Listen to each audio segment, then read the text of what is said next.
गांव के एक कोने में एक पुराना कुआं था जिसके बारे में लोग कहते थे कि वह शापित है।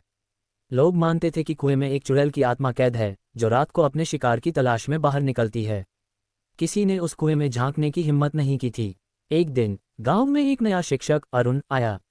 वह पढ़ा लिखा था और अंधविश्वासों में विश्वास नहीं करता था। उसने गांव वालों की बातों को मजाक समझा और तय किया कि वह खुद कुएं के पास जाकर सच्चाई का पता लगाएगा। उस रात अरुण टॉर्च लेकर कुएं के पास पहुंचा।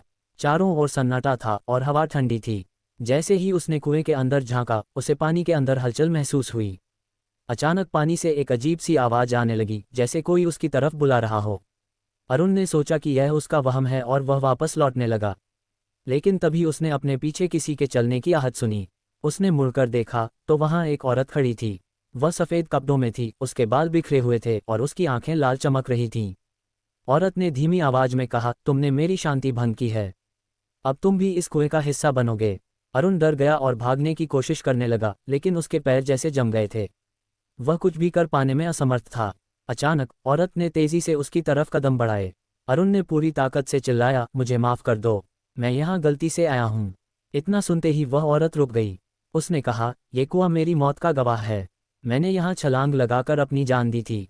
जब तक कोई मेरी कहानी नहीं सुनता और मुझे न्याय नहीं दिलाता, मैं यहाँ फंसी रहूंगी। अरुण ने हिम्मत करके उससे उसकी कहानी पूछी। औरत ने बताया कि वह गांव की ही थी, लेकिन उसे उसके रिश्तेदारों ने धोखे से मारकर इस कुएं में फेंक दिया था। उसकी आत्मा को शांति नहीं मिली, इसलिए वह यहाँ भटक रही है।